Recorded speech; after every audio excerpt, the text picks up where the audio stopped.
South Beach Center. In terms of our growth, one of the things that we decided to do is to go back to the southeast side of Newport News. We used to have some offerings there a number of years ago. We just opened up with the Achievable Dream, the Southeast Higher Education Center. It's made possible through a partnership with the Newport News School System and also the Achievable Dream. It's on Marshall Avenue, and we'll start offering classes there on August the 18th. To emphasize how significant that is, we just started a number of weeks ago, and I think we already have 40-some students already enrolled. And that's just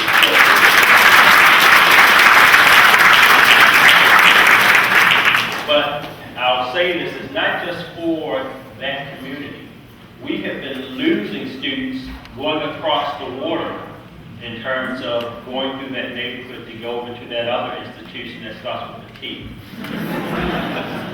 But just in a short period of time, looking at this, and we're only offering a small number of classes, to emphasize in just a short period of time, people see that as a good opportunity, whether they live in that community or not, because it gives them a very easy access instead of going across the bridge. So we believe that this center is going to grow, and I want to thank everybody for making this happen, making it happen. The city is ecstatic, the mayor is ecstatic, the community is responding, and obviously just in this short period of time, having that many people enrolled, we really haven't done a lot of publicity about it. That's one of the things that we're doing in terms of our growth as an institution. Thank you for reminding me. You had a question, sir? Yes. Yes, sir. In light of the potential state deficit, and I wonder what the legislative initiative commitment is on the part of our delegates and senators for our funding for the HT. Okay. Let me try to interpret that question. Meaning, are the community colleges going to get impacted by the legislation? Is that Well, the part of the slides presentation showed that there was a certain amount of money we're going to need for equipment, and so rolling back to the state, 5.6 legislators and delegates on our side of that. Oh, okay. For the 5.6 for the historic Triangle campus, as I mentioned, there's a list of about 80 some requests from the Virginia Community College system as a whole. We're number one in that list. So even if they only give us a part of the dollars, at least we know that that's going to be number one. But we have strong legislators that are very supportive of the historic Triangle campus. They've been supportive of it and will continue to give that support. We believe that even with the deficit facing the Commonwealth of Virginia, they'll still continue to put the capital dollars in, maybe not up to the long range as they did in years past, but we believe that they're not going to allow another building to sit there for a year without being able to utilize it. It's a waste of dollars for the state. And so, thank you. The other thing that you should be aware of, I appreciate you asking the question, is Hampton 3. We're very close to actually acquiring that building, maybe about a couple of weeks away. And so that will help us to now bring state dollars in to help retrofit that building as well. Any other questions? Good question. Yes, sir. First part is a compliment to the faculty and staff from all their enduring of the construction, the dust, the temperature fluctuations in Hastings Hall all through the summer. It would be applauded and the students that were with us all summer. But we do need to have a little attention given to those classrooms so we can get ready for Monday, even for Saturday. Thanks. Charles Nuremberg would like to respond.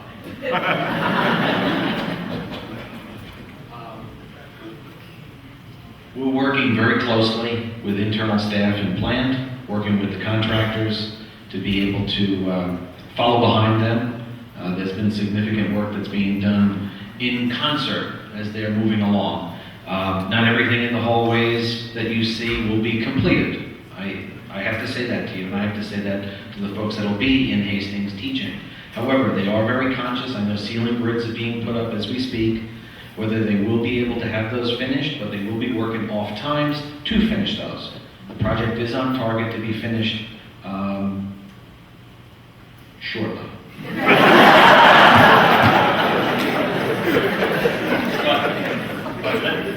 We're conscious of it. We're working very hard to accomplish it. Thank you.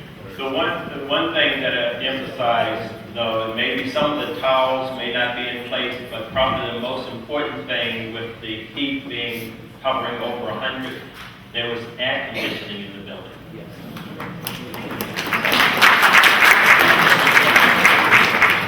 Dr. Taylor, I have a question about the distance learning program. As we expand our course offerings, we're starting to get requests from across the country for our distance learning classes. What kind of plan does the college have to help those students in other locations and other states go through the admissions process more easily? Good question. One of the things that I had mentioned, clearly with a lot of demand, we're first and foremost, and I can ask HR if we've already had some left, if we have already advertised one additional staff position, and is she here? Is she leaving? No, we have.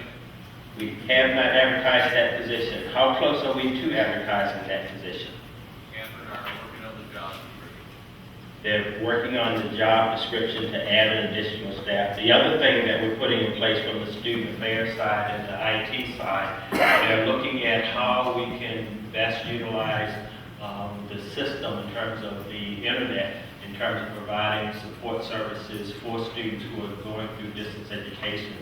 And that's why I'm pleased that our IT department were able to support the faculty to really make certain that we have the tools necessary to respond to some of those. But it's an ongoing process. We're starting to put the mechanisms and the staffing and the equipment in place to respond to those. Thank you. But we still have a ways to go. Yes, there's a question back there and then yes. You mentioned the Commonwealth deficit, and would that affect us in some trouble? The question is on the Commonwealth deficit.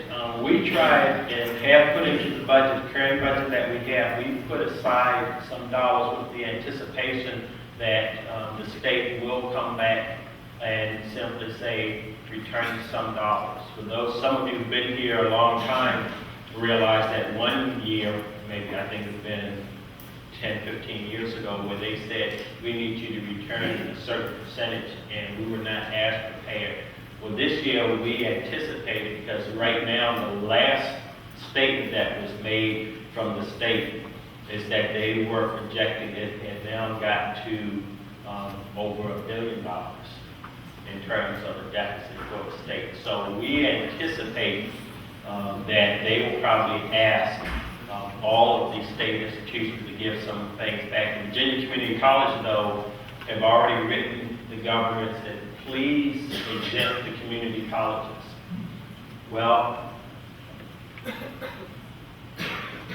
the probability is such that they will look at all of higher education, all of the state agencies, because the other thing that's going to happen that no one wants to talk about, there are a lot of legal actions and legal challenges concerning the recent transportation issue. So if that comes through, the governor will also have to find some additional dollars to help support that. That comes out of the general fund, which also have to pull from other areas. So if you have a deficit and you have to also support transportation, possibly they may ask all of the state agencies to give something back. So we have some contingency, and we're going to keep a track of it. But we're in a very good position because we didn't start off on the negative. We started off on even keel in terms of a balanced budget. So we're not starting from a bad position. We're starting from a very positive position. There was a question from the back. No, he wasn't, no. I can't. Yeah, do have a question. They're gonna pass you the microphone. Can you hear me? I can hear you. I'll repeat it. Go ahead. I'm pretty loud. I'm glad to hear that the college balanced its budget, but I know some of the part-time people had difficulty balancing their budget this year because they were laid off. And I would like to know if you could make a commitment to the part-time people, you and your administration, not to balance the budget ever again by laying off part-time people. Would you do that?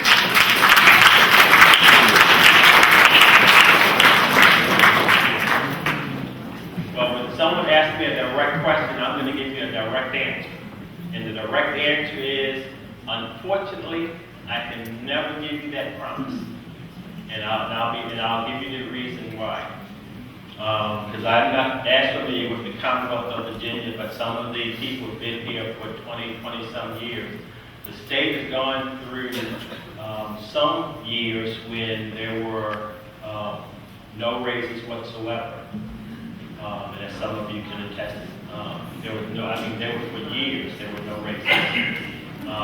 There were situations here around the Commonwealth of Virginia where not only in terms of balancing the budget, they put a freeze for a number of years on hiring any new positions. And even though people said this was the very first time that we had to cut back P14s, that's not true. It has happened here throughout the Commonwealth before where we've cut back and either positions were not hired. So I'll give you this. So people say, well, maybe, he's not telling you the truth. Well, let me say this. Every P14, they can only work 100 and, someone help me, 1,500. So what happened is that after the 1,500, they weren't called back. So, you're right. At that point in time, no one was laid off. They just weren't called back because of the deficit of the state. But that was years ago. So, and the reason I say I can't give you that promise, because I don't know what the future may bring. If the state states that we have to give back a larger percentage than we anticipated, or if they say after we've gone through, as they've done 1 year that I was here, they wait until April and say you need to give back. Well, 80%, over 80-some% of our budget is personnel. And we've already spent basically 3/4 of our budget. The state system is very simple. Before you start laying off full-time, you have to lay off part-time. That's part of the process. So I believe that we're in stronger shape and to be able to help prevent that and to be able to take additional steps earlier. We have a system in place to monitor our budget on a more consistent basis. So my hope and desire is that we won't. We're going to work very, very hard. We have to commit to work hard that it won't happen again, but I won't. I'll be honest with you, I can't make you that promise. But I will tell you that we will work extremely hard to make certain that it won't happen again. At least not where I'm. So that's the best that I can possibly give you. People may say, that's not good enough, but I'm going to be as honest and straight and straightforward with you as possible. We're going to work very, very hard because, again, P14s, as with all the part-time employees, play a critical role for us in a lot of critical areas. And we need those individuals to help us not only sustain what we're doing, but also helping us to move forward. So they play a critical role. And fortunately, even with our budget crisis, we had cutbacks. A number of people had their hours cut back, but we didn't let all of the P14s go. We didn't lay them off. Some people we did, some people we didn't, but it was based on each individual department. It was not an across the board. So again, looking at the institution as a whole. Good question, I appreciate the question. Any other questions? Yes, sir. I've been told that you believe in shared governance with respect to leading the college, and that the number of committees that have been formed in the past year is part of that. I was wondering if you could explain your image or whatever of shared governance. Now these committees fit in with the organizational structure, like was passed out at the last all college day.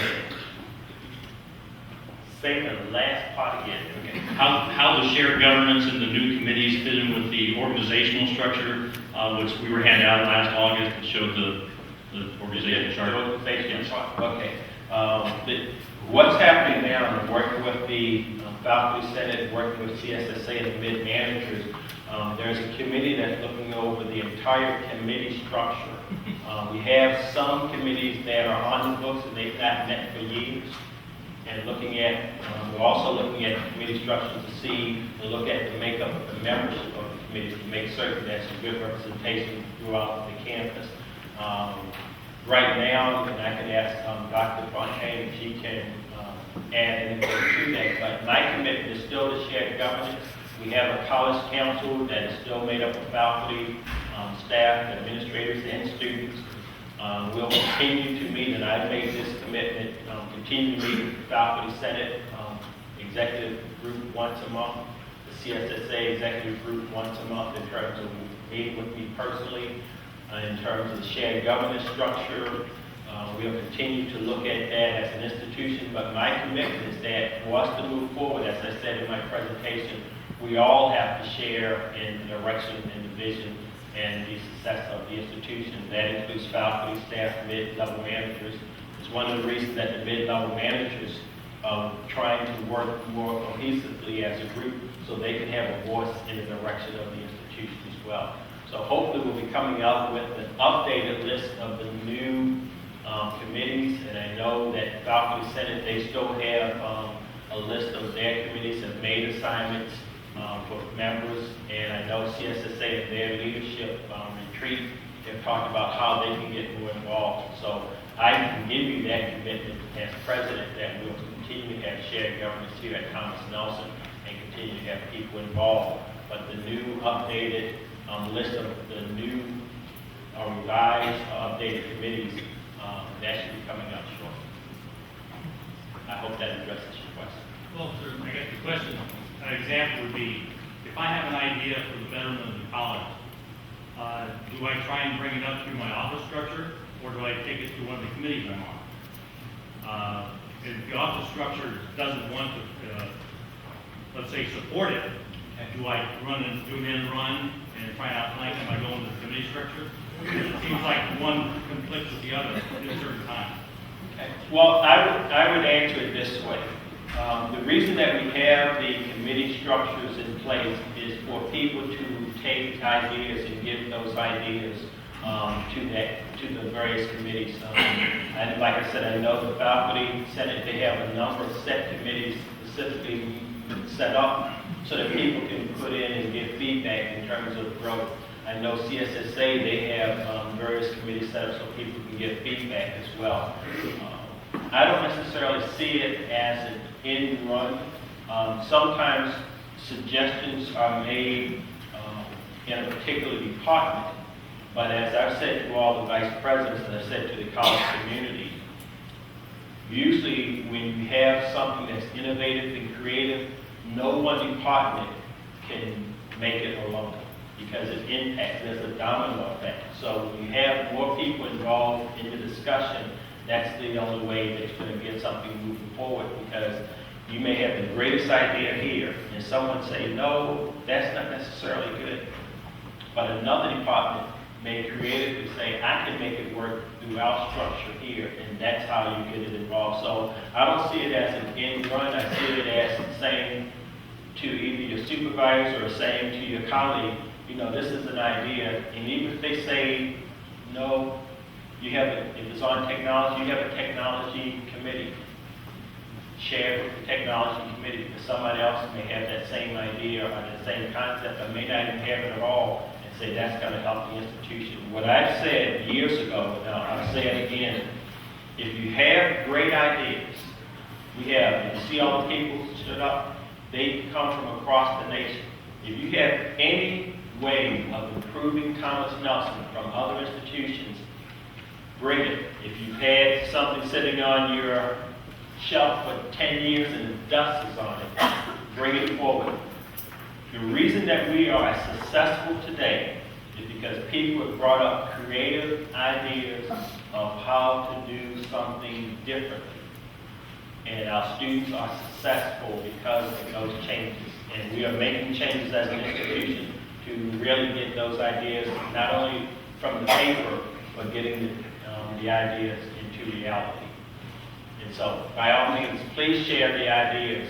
You have a lot of different avenues. And if you, as a staff member or faculty member, feel, well, maybe I can't send it through, that's why you have the faculty senate. That's why you have the CSSA. They're there to represent the faculty and the staff. You have the mid-level managers. There are a lot of different avenues to get ideas out. So by all means, utilize those. That's why I'm a strong supporter of the faculty senate, a strong supporter of the CSSA, and now the mid-managers group. And I'll continue to have that support. Trustee. Any other question? Yes. Excuse me, Dr. Taylor. You're going to correct something I said? No. Just want to also indicate, we have the Employee Suggestion Program, which is a formal state program. We have forms, of course, that you can submit an idea to the Human Resources Department. And then what we will do is contact whichever department is appropriate, and the idea will be evaluated, and we'll let you know whether it's something that the college can use or just what the status is. So just contact us and we'll work with you. All the questions have been good. Yes. Yes, this is kind of a personal one. We have the new logo, which announced been for about a year now. We're still wearing the old name tag, the old logo. Is there any way that new name tag could be issued, a new logo? I wear mine every day. I go out to high school, businesses, stuff like that, and it'd be nice to show the new name tag. I'm not just asking for me, but everybody. Okay, I'm going to ask the Vice President of Institutional Management to respond to that. Sure. That's certainly our hope, is that we'll be able to provide the name tags similar to this with the new logo that you see that the administration has. They cost about $4.80 a piece.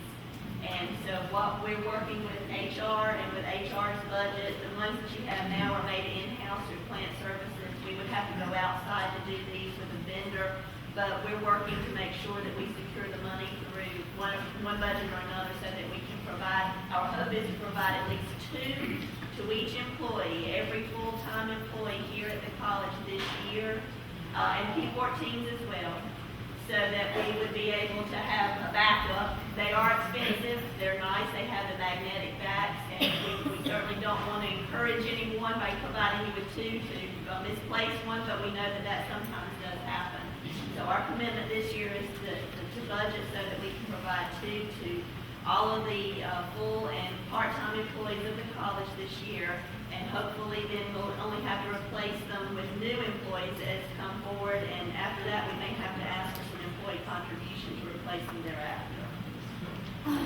Very good. They told me to try to bring the questions to a close, and the reason, because we have a next speaker that's coming on, but the reason we're going to continue to have town hall meetings is to give an opportunity to address additional questions, but also to continue to get information. I'm going to ask you also, as we start the school year for the first couple of weeks, if everyone can wear your name tag so that students will know that you're an employee here, and give them an opportunity to interact, and also give them an opportunity to ask you where the next class is or where the cafeteria gators is, et cetera, et cetera. I think it's helpful for the institution to have students in the community recognize you as an employee here. So I ask you to do that. And without further ado, I'll turn it back over to the other Taylor. We have a lot of them here. But again, thank you. Enjoy the semester, enjoy the year, and welcome back.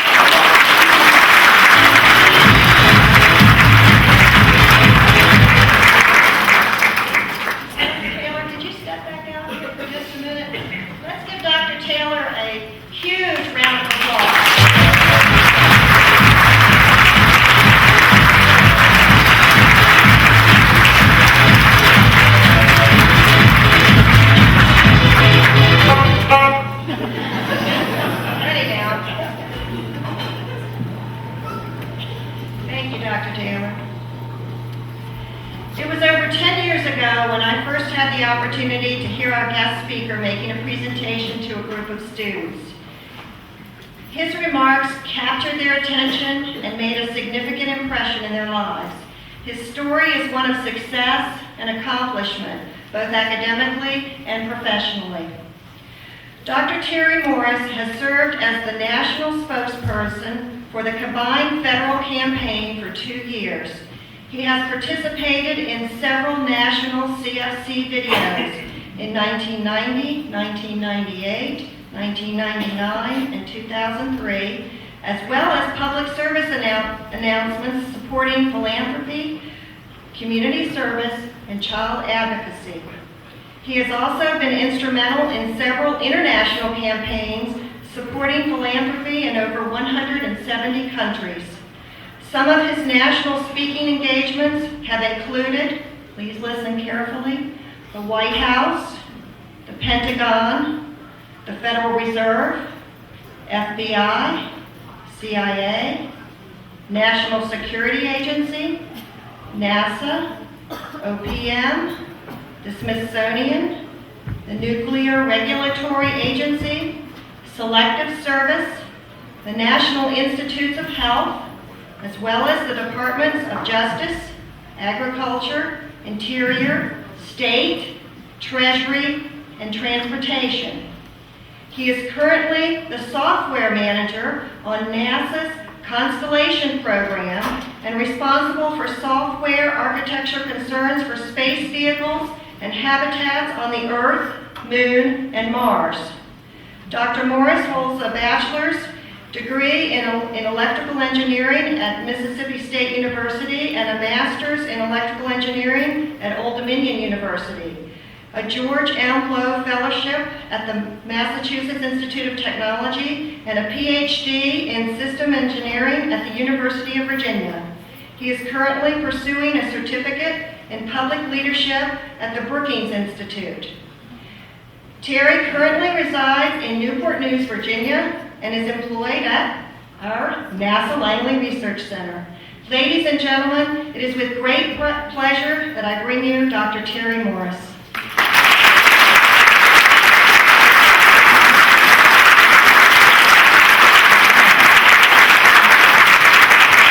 Everyone. You guys can do better than that. You've got classes. How is everyone? Excellent. My name is Terry Morris, and I feel both privileged and honored to be here. I have a very hectic and busy schedule across the country. And as soon as I told my wife that I was asked to come for All College Day at Thomas Nelson, and I said, well, what do you think? Should I miss my other meetings to do this? She said, I read somewhere that they were teaming up with Achievable Dream. She says, any group or organization that does that, you have to go. Put them at the top of your list. And it's the very reason I'm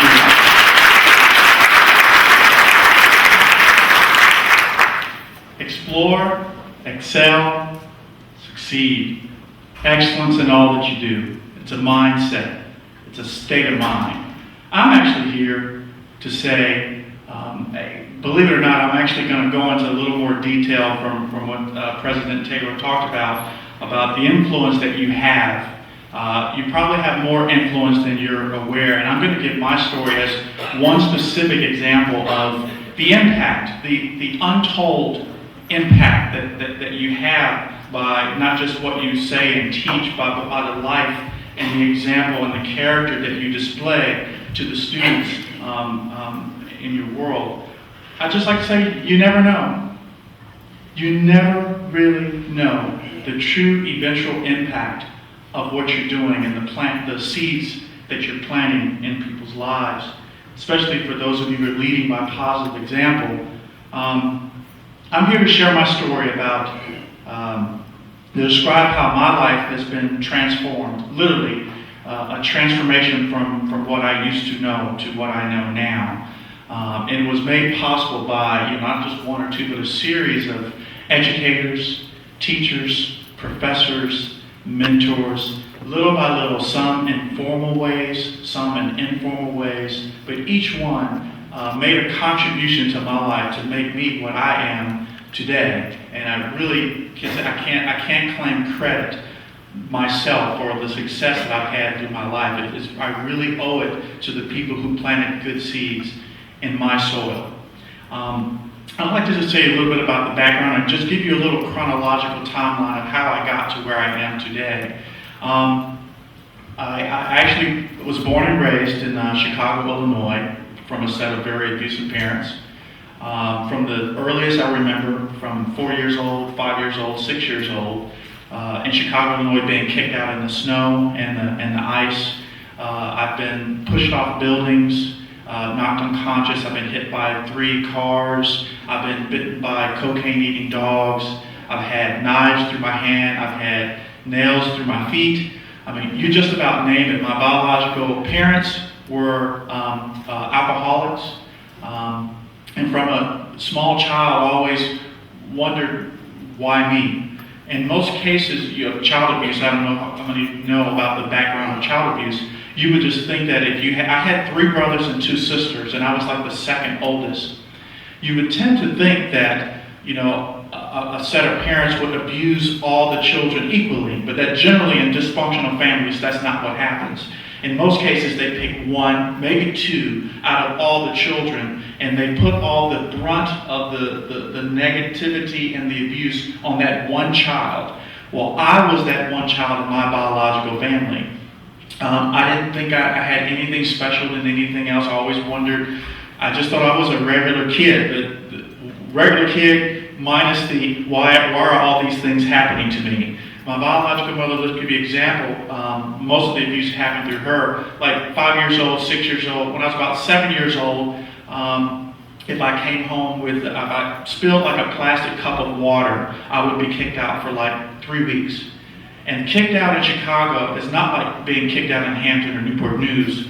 Kicked out in Chicago in the winter times, the temperature was like 20 degrees below zero. I used to have to sleep in the alleyways. Sometimes have to sleep on people's garage, the roof of their garage, or in people's basements or in the alleys, having to eat out of the garbage cans for food, having to sleep with like one eye open and one eye closed, because in Chicago they used to have these things called super rats. And these rats were so large that the dogs and the cats were literally afraid of the rats.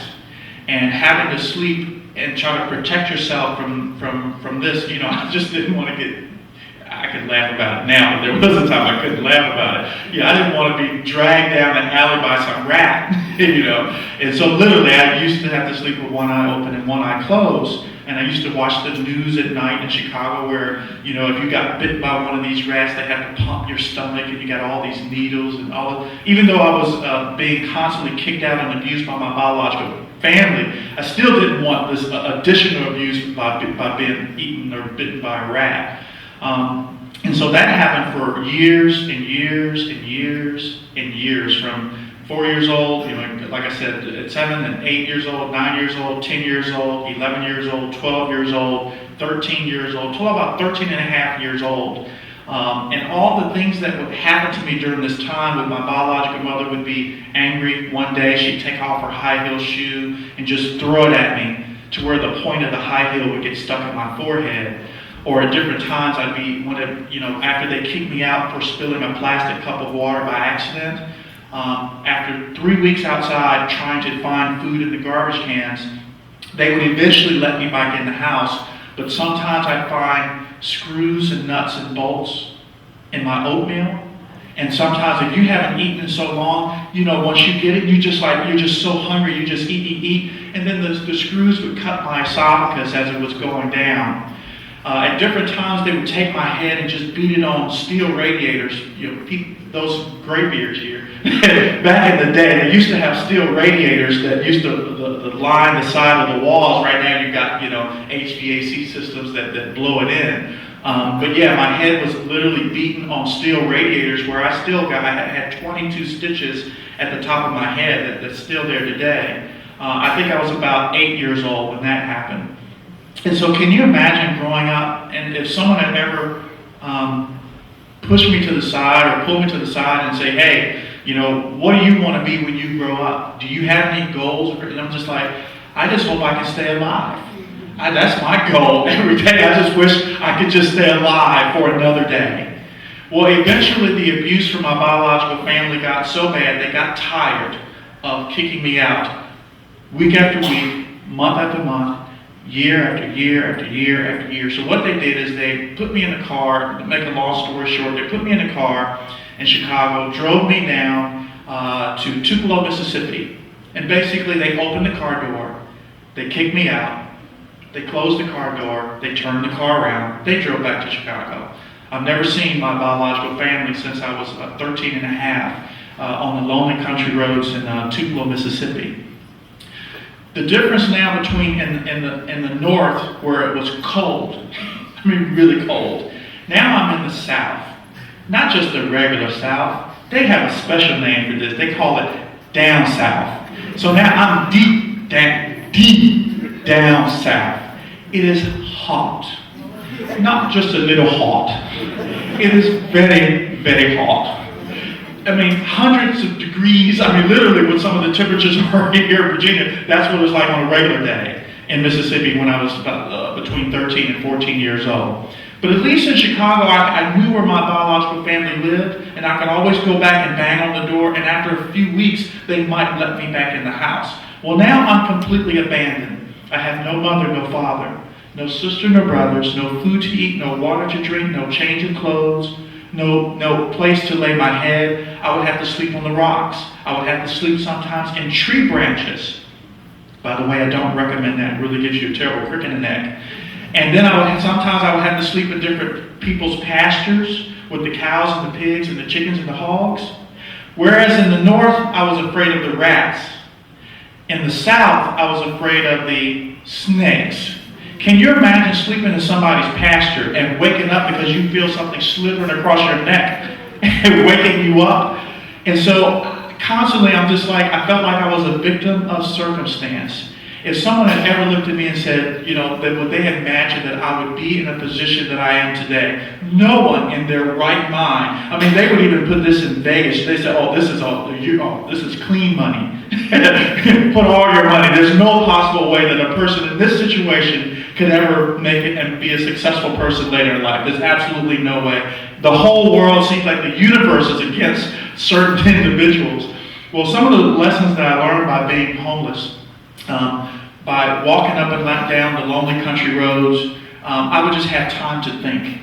And sometimes I would see other kids who were my age coming out of their houses, and I would look at them talk about the problems that they have. For those of you who have kids, you'll understand this. Here I am. If you could just bear with me for a second. I have not had a change of clothing in like 6 months or so. I barely had, when I try to get something to eat, I would have to dig in the garbage cans with people, the garbage can around people's houses, or try to sleep on their porches. Or sometimes when they didn't have water spigots hanging around. And so when it rained, I would have to move the bugs and the mud out of the little puddle that was in the middle of the road. That's where I got my water from. And I'd be walking down this road and I would see a kid coming out of his house. And, I'm just a kid, just like he is, and I'd say, hey, what's wrong with you? Why are you crying? He said, I got the meanest parents in the whole wide world. Okay, remember, I have not had anything to eat in over 2 weeks. I have not had a change of clothing or a bath. I don't have anything to drink or no change. And so here is a kid with new t-shirt on, sneakers, playing with little Nintendo or whatever little game they had back then. And he's telling me how terrible his parents are. And I'm like, why are your parents so terrible? You see, they give me $50 allowance now. And I'm trying to get them, because of cost of inflation, I need like $75 so I can just keep up with ends, so I can keep up with the means, I can get the things that I need. And here he is with a crocodile tear coming out his eye. And here I am, I have no mother, no father, no sisters, no brothers, no food to eat, no water to drink, no place to lay my head. And it was one thing I learned from that experience: gratefulness and the opportunity. Sometimes there are so many I'm pretty sure for some of the students that will be in your classrooms that will embody Thomas Nelson Community College campus, some of these kids, you do not know the backgrounds that they come from. You don't know, sometimes we think abuses happen in third world nations. It's happening right here in America. But the point is that you create one of the best opportunities for some of these kids to move from the deleterious background that they're in to actually move up a social-economic ladder, to actually change their environment for the better, to change themselves first. And when you start changing yourself, you will eventually start changing your environment, because you will try to be in harmony. If you got a mind of chaos, you'll realize that everywhere your clothes and your books and everything are going to be in chaos. If you're a person who's organized, realize you want to do something with your life, you'll see it manifested. The condition of your mind and your heart will be manifested in the exterior circumstances and the behavior of your life. And so I saw this kid who had all the stuff that I wish I had. And all he could do was complain. I'm homeless. And I would say, if somebody would just give me half of what he got, if someone would just give me not a whole chance, but a half a chance to do something with my life. I do not know why all the cards in the universe seemed to be against me while I was growing up. Eventually, the abuse continued. Seeing different kids, I would walk past grave sites that they had in this small southern community, and I would see the different tombstones. You gotta remember, I'm homeless, I have nowhere to go. I'm just walking up and down the streets, and I'm watching the cars as they drive by. And I'm watching the people, some of the people, they would see me out of the corner of their eye. They're like, isn't that weird? Every day we see this little 13-year-old kid just, walking up and down these roads, rocky roads. Sometimes the rocks would actually cut through my shoes to such an extent where I was cut between my toes, because that was the only pair of shoes that I had. But I mean, literally, if I raised my foot up, you could see the blood from my foot, because that was all I had.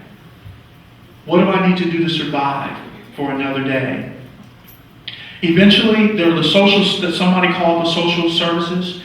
They picked me up. I was picked up by the police. I was put in jail because they were not used to seeing a homeless person, and they had nowhere else to put me at that time. And so I spent a while in jail before one of the youth court counselors talked to me, and I was put in a boys' home called the Alpha House.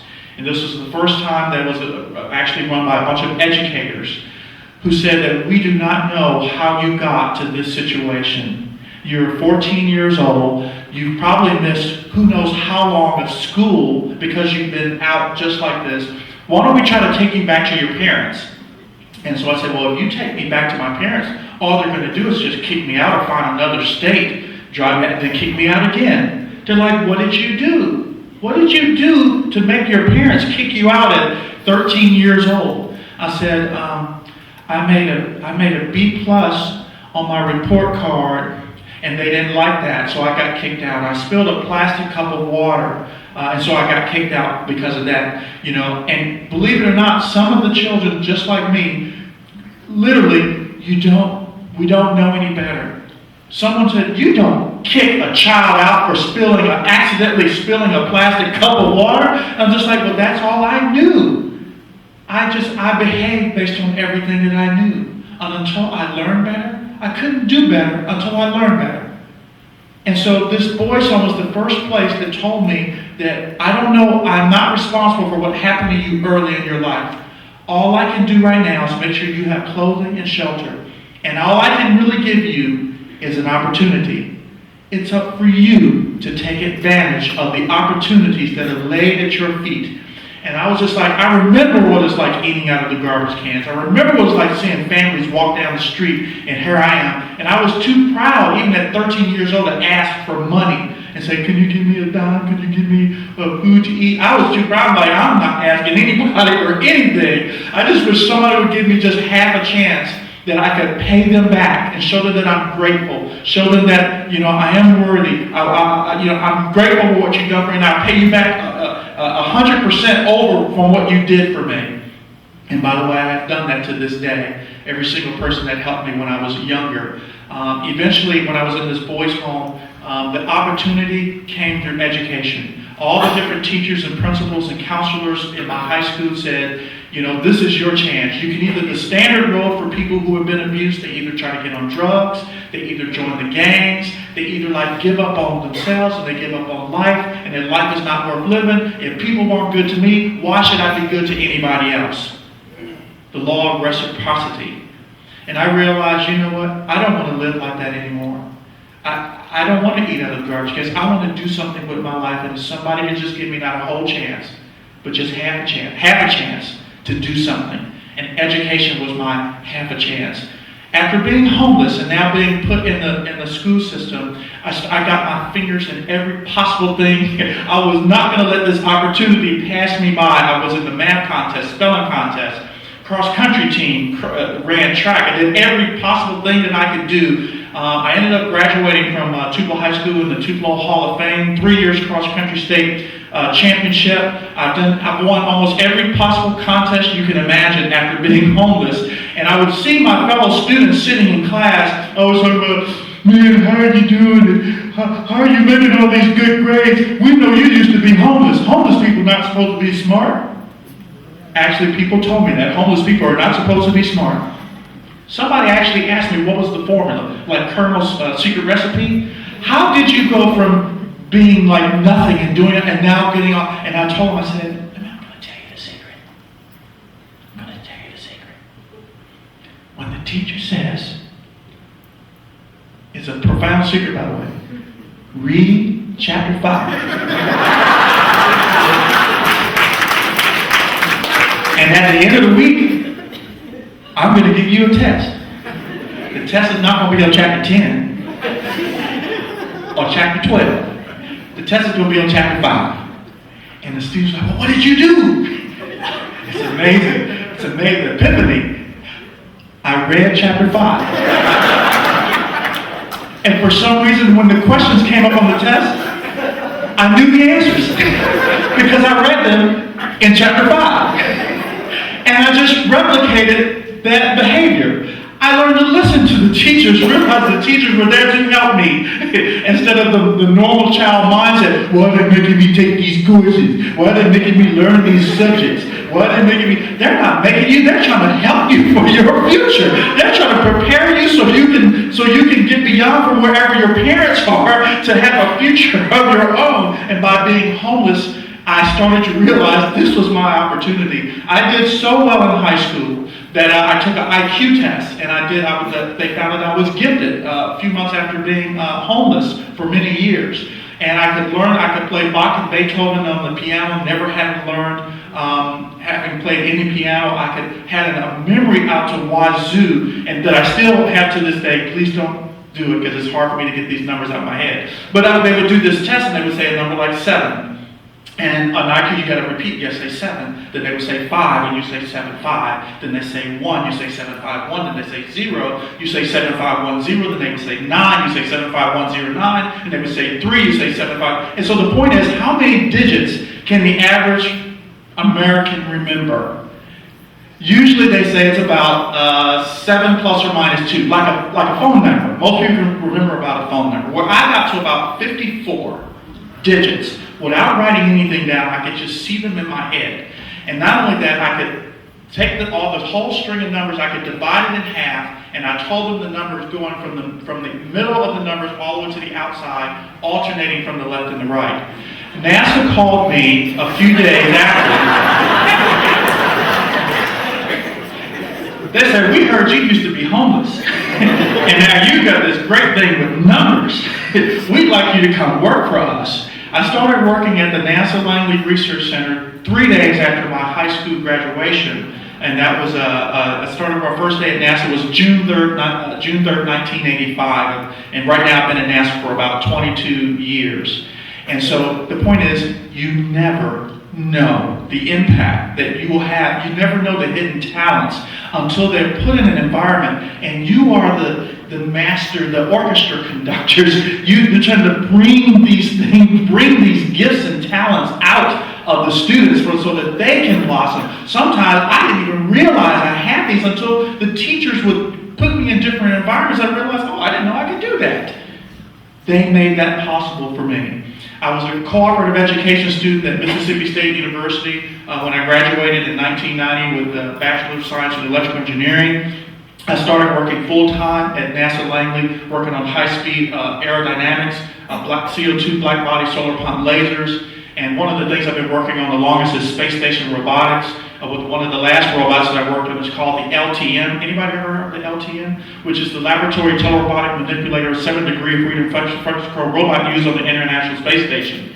And so then I've also went from that robot to the dexterous orbital servicing system, the SPDM and the Flight Telerobotic Servicer, and then eventually, after working full-time, I landed in the position that I am right now. And this is after all the other educational pursuits that I did. I've been back to that community that helped me when I was homeless, and I got to talk to all the teachers that helped me, that did not realize, they saw me as some quirky little kid who sat in the back and didn't want to talk to anybody. I was scared and afraid of people. I had low self-esteem. But the teachers, one by one, and mentors and counselors kept saying, you can do it. Don't let, you are the one that's holding yourself back more than anybody else. All we can do is give you an opportunity. It's up for you to take advantage of the opportunities that we are laying at your feet. Well, let me tell you something. I've been back to thank them many times. And I'd like to say, especially for here for all college day, to say, I know that you have other students in your own classes for the new set of kids that will be coming in, and the ones that will be continuing from last time.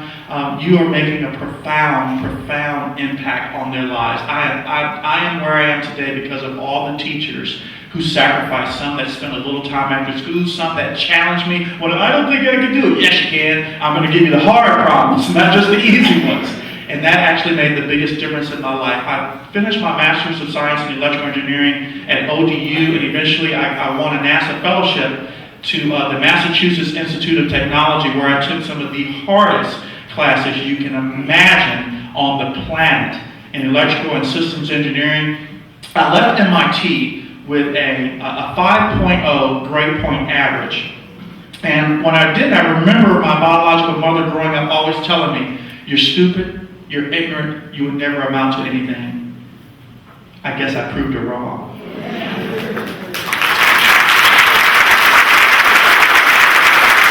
I finished my PhD from the University of Virginia in system engineering. I'm actually currently in the Brookings Institute, a global think tank.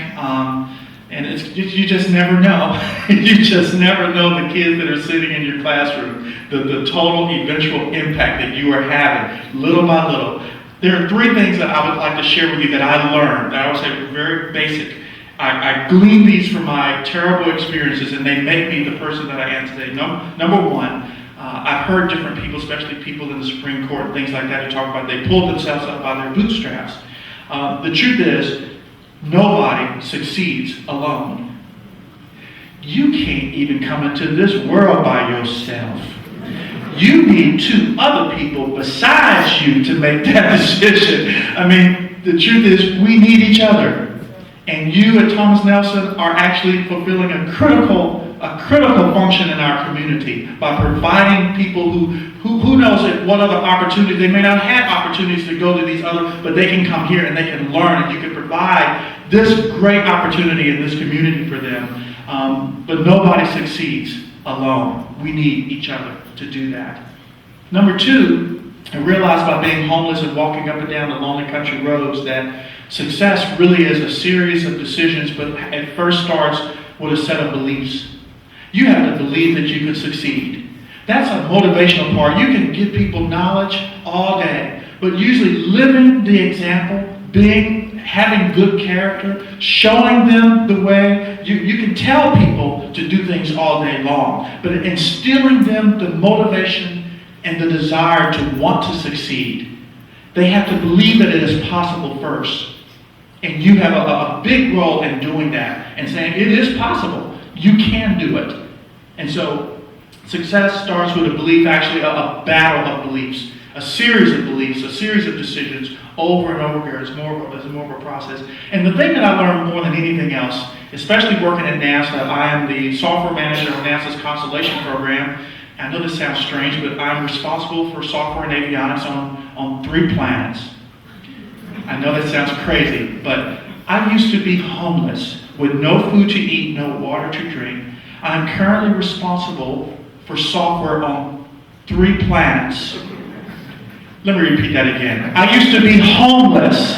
I had no food to eat, no water to drink, no biological parents, no place to lay my head. I am currently in this, there are very few people in the world, this planet that we call Earth, who are in the position that I am in right now. I help to govern the software for the CEV, the Crew Exploration Vehicle, the Crew Launch Vehicle, that's going to replace the Space Shuttle in 2012.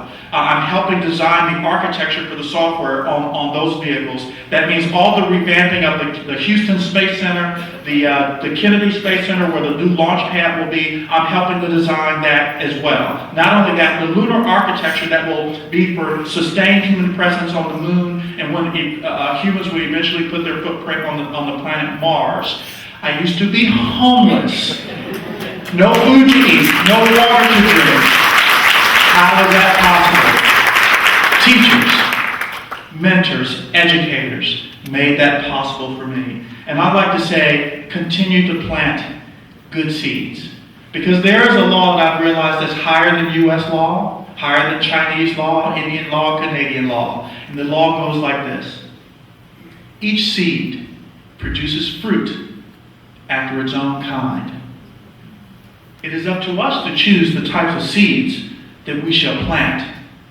But guaranteed, nothing comes from corn but corn. Nothing comes from apples, seeds, but apples.